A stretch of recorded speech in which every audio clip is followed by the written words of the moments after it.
প্রিয় দর্শক, দেখতেছেন আমরা একটি মুরগির খামারে এসেছি। এখানে হচ্ছে অনেক কালারের মুরগি দেখতেছেন।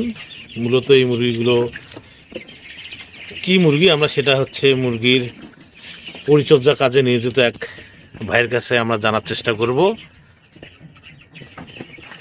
ভাই, এই মুরগিগুলোর নাম কি? এলে কক মুরগি। কক মুরগি অর্থাৎ পাকিস্তানি কক যেটা বলে, হ্যাঁ হ্যাঁ হ্যাঁ মানে দেশি মুরগির মতো হবে নাকি? হ্যাঁ হ্যাঁ ওরকম হবে। এটা কি শুধু মাংসের জন্য নাকি ডিমের জন্য? এটা মাংসের জন্য। এটা কতদিন বয়সে বিক্রি করা হবে? 45 দিন। 45 দিন বয়সে মোটামুটি কতটুকু ওজনের হবে? কেজি পার হবে।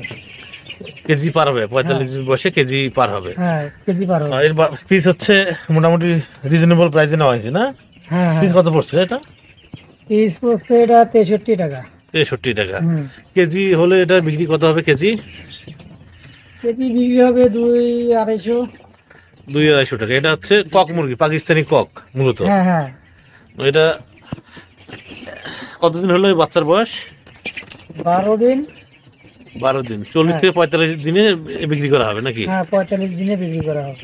দৈনিক খাবার কেমন যায়? দৈনিক তো যায় এখন একটা দুই দিনে যায় একটা। 2 দিনে কি একটা বস্তা? হ্যাঁ একটা বস্তা হবে। এদের খাবার কি? এদের খাবার তো পানি, হুম, আবার ফির হলো ফিট। ফিট। হ্যাঁ যে বাচ্চা যখন বড় হবে তখন এই জায়গাটা আরো বৃদ্ধি করে দেওয়া হবে। হ্যাঁ হ্যাঁ এটা পুরোটাই খুলে দেবে। ও, এখানে কত কত মুরগি আছে? এখানে 800 মুরগি আছে। 800 মুরগি।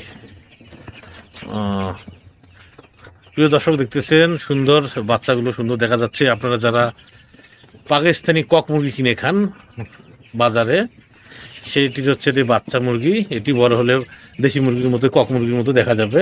হ্যাঁ হ্যাঁ হ্যাঁ প্রিয় দর্শক, আপনারা এই ভিডিওটি কেমন লাগলো আমরা যদি কাছ থেকে নেওয়ার চেষ্টা করি।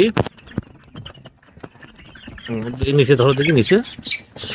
ও, মোটামুটি এখন কতটুকু ওজন হচ্ছে? 300 গ্রাম। 300 গ্রাম হয়েছে। এটা কত গ্রাম ওজনে কেনা হয়েছে? এটা এটা 50 গ্রাম। 50 গ্রাম ওজনে কেনা আছে। হ্যাঁ কেনা ছিল। 300 গ্রাম মোটামুটি হয়ে গেছে না? হ্যাঁ হ্যাঁ হ্যাঁ আচ্ছা, ধন্যবাদ। প্রিয় দর্শক, আপনারা এই মুরগির খামারের ভিডিওটি কেমন লাগলো আপনারা অবশ্যই সেটি কমেন্টে জানাবেন। সবাই ভালো থাকবেন, সুস্থ থাকবেন। ধন্যবাদ।